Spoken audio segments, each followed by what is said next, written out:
Bonjour à tous et bienvenue dans cette vidéo sur les propriétés des opérations. Aujourd'hui, nous allons voir les propriétés de la multiplication. Une des premières propriétés de la multiplication est la commutativité. Donc, c'est-à-dire que changer l'ordre des facteurs de la multiplication de deux entiers ne modifie pas leur produit. Par exemple, si on a A fois B, c'est la même chose que si on avait B fois A. On va montrer ça avec un exemple. Par exemple, si on a 3 fois 4, ou 4 fois 3, on obtient dans les deux cas 12. L'associativité, c'est la deuxième propriété de la multiplication. Grouper différemment des facteurs ne modifie pas leur somme. Donc par exemple, si on a A fois B fois C, c'est la même chose que si on avait eu A fois B fois C. Donc je vais remplacer, si le A vaut 1, le B vaut 2, le C vaut 3, ici la même chose, 1, 2, 3. Je calcule ici 1 fois 2 fois 3. 2 fois 3, ça me fait 6. 6 fois 1, ça fait bien 6. Ici, 1 fois 2, ça fait 2. Et 2 fois 3, ça fait également 6. La troisième propriété, c'est le rôle du 1. Lorsque l'on multiplie un entier par 1, on retrouve cet entier. Donc, si j'ai A fois 1, je retombe sur cet entier. Donc par exemple, si j'ai 7 fois 1, je retombe bien sur 7. On dit que le 1 est l'élément neutre de la multiplication. Ensuite, le rôle du moins 1.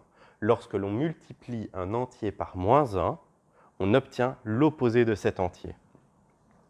Donc par exemple, si j'ai l'entier A, que je multiplie par moins 1, on obtient l'opposé de cet entier, donc moins A. Je peux essayer ici, si j'ai par exemple 3 fois moins 1, ça me donne moins 3. Donc j'ai multiplié l'entier par moins 1, ça me donne l'opposé de cet entier, moins 3. Le rôle du 0 maintenant. Lorsque l'on multiplie un entier par 0, on obtient 0. C'est-à-dire, si j'ai A fois 0, ça me donne 0. Par exemple, si j'ai 4 fois 0, ça me donne 0. On dit alors que le 0 est l'élément absorbant de la multiplication. La sixième propriété de la multiplication concerne le signe d'un produit de plusieurs entiers. Quand le nombre de facteurs négatifs d'un produit est pair, ce produit est positif. Donc c'est-à-dire, par exemple, si j'ai moins 1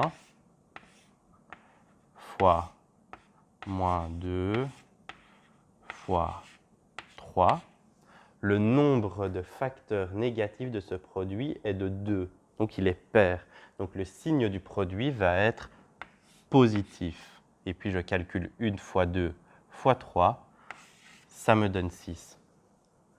Alors que quand le nombre de facteurs négatifs d'un produit est impair, ce produit sera négatif. Donc par exemple, si j'ai moins 1 fois moins 2 fois moins 3, je compte le nombre de facteurs négatifs, j'en ai 3. 3 est impair, donc le produit est négatif. 1 fois 2 fois 3, ça me donne moins 6. Septième et dernière propriété concernant la multiplication. Donc la multiplication est distributive par rapport à l'addition. C'est-à-dire que par exemple, si on a A fois B plus moins C, le A va se distribuer aux deux termes de l'addition. Donc, le premier terme, on va avoir A fois B.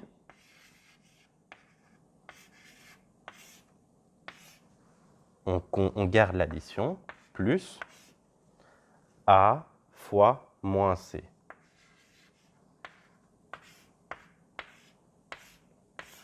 Je vais faire ça avec un exemple. Par exemple, si ici on a 3 fois 2 plus moins 4, c'est la même chose que si on avait 3 fois 2 plus 3 fois moins 4.